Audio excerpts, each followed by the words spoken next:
Hello, everyone, and welcome to another episode of the IoT For All Podcast. I'm Ryan Chacon, and on today's episode, we're going to talk about mesh networks, how they have evolved over the years, how they work in IoT, and how to assess if a mesh network is the right fit for your solution. Joining me today is Lukasz Krzak, the Chief Operating Officer of Embetech. They are a company that designs wireless communication hardware and software. A lot of value here. I think you'll enjoy it a lot. Subscribe to our channel if you haven't done so already. Give this video a thumbs up and hit that bell icon so you get the latest episodes as soon as they are out.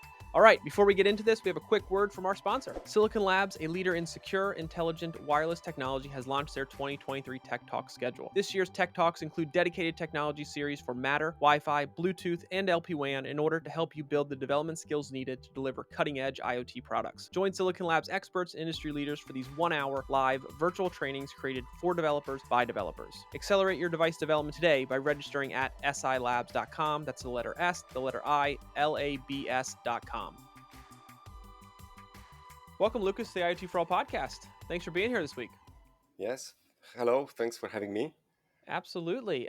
So let's kick this off by having you give a quick introduction about yourself to our audience, if you wouldn't mind. Sure. So my name is Lukasz Krzak. I'm a co-founder and Chief Operating Officer at Embetech. Both me and the company, we have some academic background. We come from one of the leading universities in Poland. We're a spin-off company with more than 7 years of experience. So Embetech has always been into developing wireless communication tools for professional and industrial applications. So first they were in the form of hardware solutions. Now it's all gravitating towards more firmware solutions. And one of the products that we currently provide is a wireless mesh communication stack that you can use on various hardware platforms. Our solutions have always been targeting scalability, reliability, and performance. And this is one of the solutions that we try to push to the market. Apart from that, we still do a lot of R&D services, basically seeking to be a partner capable of outsourcing the whole process of introducing wireless communication to a product, so from concept to design up to certification. Fantastic. Yeah, I appreciate that overview. Yeah, it sounds like a lot of exciting things going on over at the company, so that's great. So what I wanted Yeah, to do is, I know we had some interesting topics we wanted to discuss today, and a lot of it revolves around mesh networking.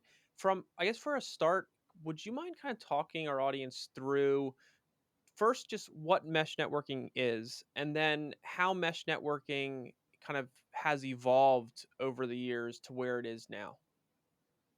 sure. So basically, when you talk about wireless mesh or wireless communication, you either usually have something like a point-to-point communication, where two devices where the devices talk to a single point somewhere, usually called some gateway access point. Hmm. And this is how many systems are organized. And in comparison to that, mesh networking gives you the opportunity for each device to be a router, which means that it basically becomes an access point to another generation of devices.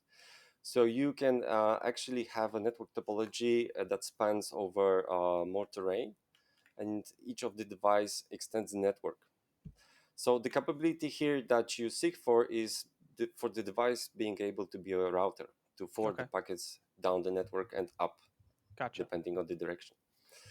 Yes, so actually, the mesh communication was a very hot topic several years ago.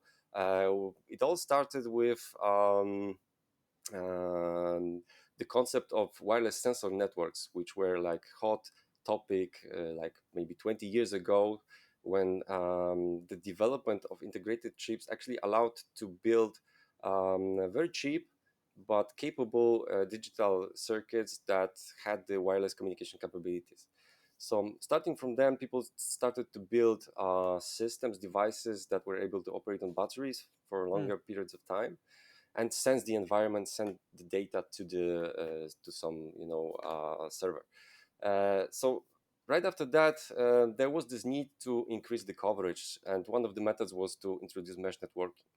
So standards like Zigbee, for example, they became popular like 15 years ago, because they provided this capability to extend the network to have more devices within a system. And later on, other standards begin to show up. So I would mention Thread, for example, which is a big thing right now due to the Matter Right. protocol being introduced, but also Bluetooth Mesh. So a lot of these networking standards, they actually were built on, let's say, the idea of accessing the medium, the wireless medium, in an opportunistic way. Okay. And this had some issues. So back then, when these systems were kind of new, let's say, not mature yet, some issues were spotted. And me, myself, and my team, we were trying to use these kinds of solutions back then. But we've seen some limitations. And also people, when I talk to them right now, they kind of remember this. So when they think about wireless mesh networking, they think about things being complex, being difficult to roll into an actual deployment. And this is still in people's heads, and not without reason, because these issues actually have been there from the beginning. But and later on, when for example, LoRa was introduced, so a type of networking that we now call low power wide area networking, LPWANs. This was like a relief for many people, because it was easier. It was easier to set up such a network. It was easier to understand how the networking actually operates, how it works. And for these reasons, I think it became very popular. So if you think about IoT right now, a lot of applications right now are using this kind of networking because it's easy, it's well understood. Right. But in the meantime, in mesh networking, there's had been a lot of development. So new methods were introduced in order to fight with these problems that there were in the beginning of mesh networking. And a lot of development was put into making things more scalable. Okay. And one of the things that was introduced and is, let's say, now pushing the limits of mesh networking is the idea of time-slotted channel hopping. Okay. So basically, the idea is that if you want to send out a message through a common medium, you either try to shout and hope that somebody will listen and tell you, okay, I got the message. Right. And this type of networking, we call it opportunistic medium access, because you try your best, right? But this is not scalable. If you have thousands of nodes, it's like having thousands of people trying to talk in a single room. So in this method of communication, you divide the time and frequency into slots. So you have multiple channels, multiple slots, and you try to organize the communication a priori before it happens. Right. So this obviously introduces some complexity, but the reward is that you can actually use the whole spectrum very effectively and not have many congestion problems. So you don't have these collisions that may occur. Right. And this leads the way to better scalability. So I would say this is the major improvement that happened over the last, 5 years in these kinds of systems. Gotcha. Okay. And you mentioned LPWAN networks such as LoRa.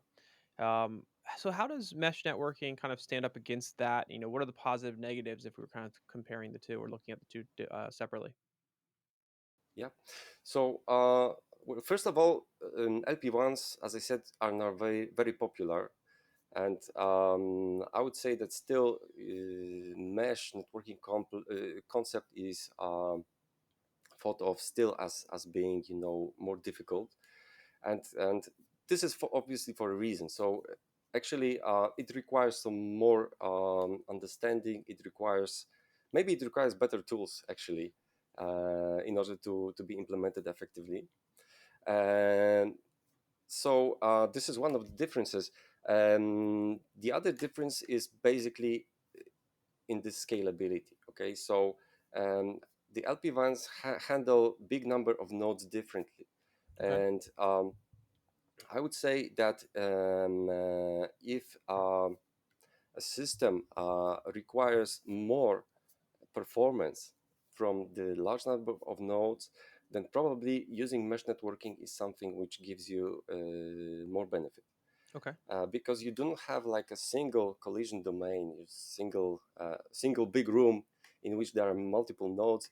You have the things more organized Right. in the very low level of the radio interface. Also, when it comes to making the network more flexible, mesh networking gives you this ability because you can extend the network easily, right? You just Okay. put another node, and if the node is in the range of some other node, you got the communication. Gotcha. In LP1s, you have to extend the infrastructure by putting more access points.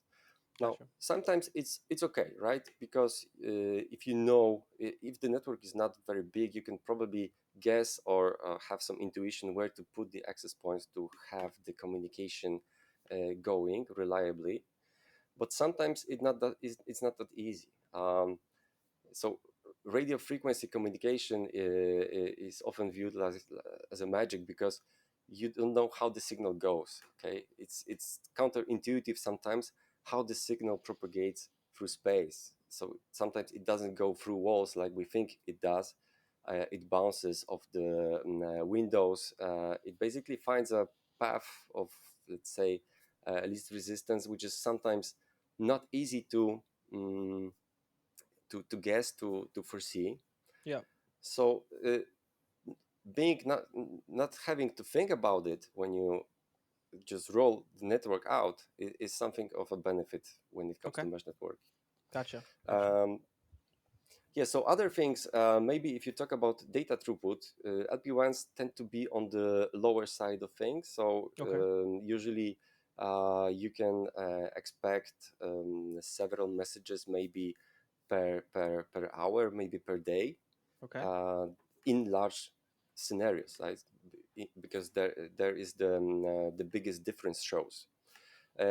So in mesh networking, when you have the ability to organize things better, you can actually push a lot of more information both down the network and up. Okay. So this is one of the differences. Unfortunately, this costs something. Okay, so usually it costs some complexity, but sometimes it's also energy because Gotcha. in LP1s you can just send out the signal and hope that somebody will hear it. But from the energy standpoint, you don't need to use a lot of energy to do that. In mesh networking, you have to be somehow synchronized with all the rest of the network. There needs to Hmm. be some communication going in the background in order to support this Gotcha. connectivity. Gotcha. So I would think that this also shows in on the capability of having a two-way communication. Sure. So in LP1s, it's somehow maybe more difficult to have Okay. an equal two streams of data being Sure. sent down and up the network. Whereas Sure. in mesh networking, this comes out pretty much naturally. Gotcha. So let me ask you, if I'm listening to this and trying to understand if mesh networking or a mesh network is a good fit for kind of my solution and what I'm building, how do you kind of assess that, or how do you kind of determine if it's a good fit or maybe it is not a good fit? Yeah, that's a very good question. So, so I would say that there are not a lot of differences when the application is small. You have small number of nodes in your system. Because then if it's LP1 or mesh networking, you, it the differences in operation are not that significant, and in that case I would probably go for the LP1s as a simpler solution. Okay. If On the other hand, also if the coverage area is small, that may be, your solution may be shifting towards LPWANs. Also, if you need very, very low energy consumption, that would also probably shift you toward LPWANs. But in case of a large number of nodes where you expect more performance from the nodes in terms of data throughput, accessibility, Right. flexibility, these qualities, I would think, would gear you towards mesh networks. Okay. Fantastic. It's a great overview. I mean, I think that's kind of from everything you've been saying this conversation. It helps kind of distinguish between the two and where you should be kind of focused on when you're deciding what to use for a solution. Um, so when and this kind of ties into that question you just answered, but when you're talking with a company, what are the qualities that you really look for in mesh networking implementations? Like what's kind of the focus on that front? Yeah, so if you decide on having mesh communication implemented in your product, you obviously want it to be scalable. Like this is the main point, right? And the tool that helps there is this deterministic network access. Okay. This idea of having things more organized than it is in other LP1 standards. So I would go for that, and this should show up as this quality that we often call graceful degradation. So you have an increasing number of nodes Mm, or increasing density of nodes, sure. and what you expect to have is that it doesn't collapse, which often Right. happens in Right. opportunistic medium access. Right. uh, you may get a bit of degradation in performance because it's physics, but it doesn't break down. Sure. Uh, so this is one quality. Also, it should be standard based. Okay, so Okay. you want to have it based on actual standards that are used in the Right. industry. So, Right. for example, I would expect this network to work in IPv6 protocol, right? Because this Okay. is like the easiest to connect to other networking infrastructure. So I would expect, UDP transport protocol or TCP/IP maybe, Right. Right. Right. and also standards-based security. That is something which we all rely on. Yep. Another quality I think which is very important, and that was clearly visible a year ago, was portability. Okay. So a lot of companies don't want to be locked in some kind of vendor specific solution. They want to be able to move their firmware, their software to multiple platforms, and that was very troublesome for many companies Okay. due to shortages Yeah. in Yeah. Yeah. chips, yeah, over the last years. Fantastic. um, so I would mention maybe just one more, Yeah. this ability to have things to be able to um, uh, check how the implementation is going to actually perform in the large scale. So think about Okay. it this way: you want to roll out a big system, okay, multiple, I don't know, thousands of devices within the system. How can you tell whether your performance will be there? Okay, so what will be the latency, what will be the data throughput? It's not that easy to answer this, especially if you think about mesh networking, because Right. the way the network may actually organize itself Mm, will influence the way it will later perform. So right. uh, I would expect to have a tool in place that could answer these questions, and this is Okay. mainly based on simulation, or better, even emulation of the actual physics of the actual hardware that is in Right. place, Right. so that you can actually answer these questions before any development. Because Okay. at the end of the day, you don't want to invest in something that will not work. Right. So Right. you want to No, check it out a priori. totally agree. Totally agree. Fantastic. Well, thank you so much for kind of taking the time to explain all this to us. I know we haven't spoken much about mesh networks at all, so being able to kind of dive into it pretty deep here today has been great. Hopefully, our audience is going to get a lot of value out of learning just not just what mesh networks are and where they've kind of how they've grown, but just how they're being used or how they can be used, what you should be looking for, how to determine if it's the right fit, and so forth. So, for our audience who wants to potentially learn more, connect, follow up on this conversation, what's the best way that they can either reach out or learn more about the company? Yeah, so we have a lot of materials on the webpage, so Okay. that would be a good starting point, I guess. And then based from there, we seek to be a partner, also showing that there is a choice, Right. and the choice that people often overlook when it comes to wireless communication, that there's Right. this mesh networking concept. So on our webpage, we also try to push this information forward. Fantastic. All right, cool. We'll make sure we link all that up for our audience to find out more information. Thank you again for taking the time. It's been a pleasure. Thank you.